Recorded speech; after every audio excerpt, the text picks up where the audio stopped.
Now, social media and email scams, they're everywhere these days. Just recently, scammers were posing as CHCH, actually, announcing fake contest winners. To help us identify scams and protect ourselves, we have Joe Apps from Joe Apps Technology. Best name for a tech guy I've ever heard, Joe Apps. Very lucky, that's for sure. Okay, so why don't we start with the basics? Tell us about some of these scams and some of the ones that are really affecting people right now. Well, what we're seeing right now is very big money scams. People trying to extract money from people trying to play on emotions, and people really just trying to get into people's bank accounts and that kind of information that they can get. So we're seeing a lot of scams from companies that are running promotions and people putting fake names in, maybe adding a letter to look like the business, and really getting them through that. They're asking for names, email addresses, and personal identifiable information so that they can be that person. And as I understand, this affects a lot of people. Like, a lot of people get caught up in this every year? Yeah, so we're seeing about 91% success rate with a lot of this stuff, and that's just because people aren't educated on what they need to be doing. If they're looking for a sense of urgency, they're playing on emotion, or they're asking you not to talk to somebody or not to talk to other people about this, you've got to have a red flag that something's going on there. And you got to think, like, you know, as technology advances and we're more used to this modern world, that we are going to be better at identifying some of these scams. But for, you know, people who aren't, what are some of the things that they can do once they've been caught up into this? Well, the easiest things that they can do is always verify. So by picking up the phone and making sure that the person on the other end has a serious inquiry. So making sure you call them directly and you contact that person. That's not always good enough nowadays, especially with AI and them faking the voice. So what we've actually recommended people to do is call a secondary person as well and kind of have that double verification method to stay safe.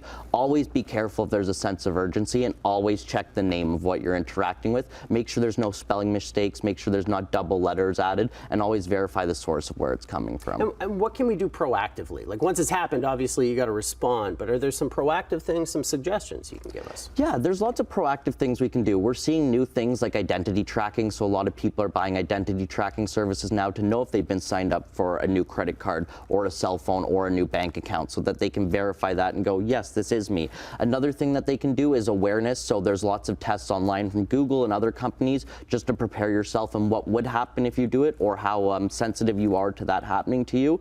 And there's just general education, right? Keeping yourself educated and knowing what to do. Are you finding that there's a particular demographic who is more affected by this problem, or a certain subset of people who are more, I don't know, prone to falling to things like this? So we were finding it in the range of about 70 to 90. 90 years old were the biggest people affected by this. Now we're finding it all kinds of different people, because the scams are all different from, you know, maybe getting a blue check mark on Instagram, which is more attractive to the millennials and the younger generations, or it's helping out people because their son, daughter, etc. have been in a car crash.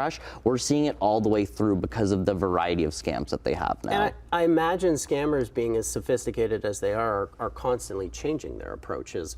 Are you seeing kind of an evolution of these scams as time passes on? We're seeing them get better and better. Better grammar, better wording, better reactions, better use of technology systems, and most especially them using AI to really perfect these scams and play on the emotional points of people. Unfortunately, it's emotion that really triggers decision, and that's what they're using very well. So we've seen them go from, you know, people in their basement with kind of little businesses to multi-million-dollar, you know, skyscraper businesses where they're able to have departments that execute these scams fully. So it's a scary thing we're seeing now. That's great. And what can you and your company do to help people protect themselves? So what we do is we provide education and cybersecurity services to get ahead of the hackers. We got to be right once, they got to be right all the time. Sorry, they have to be right 100% of the time, we have to be right once. Oh, that's a pretty good analogy there, Joe. I appreciate it. So Joseph Apps, thank you for joining us. We appreciate it. Some good information to protect you if you're getting victimized by some sort of email or digital scam.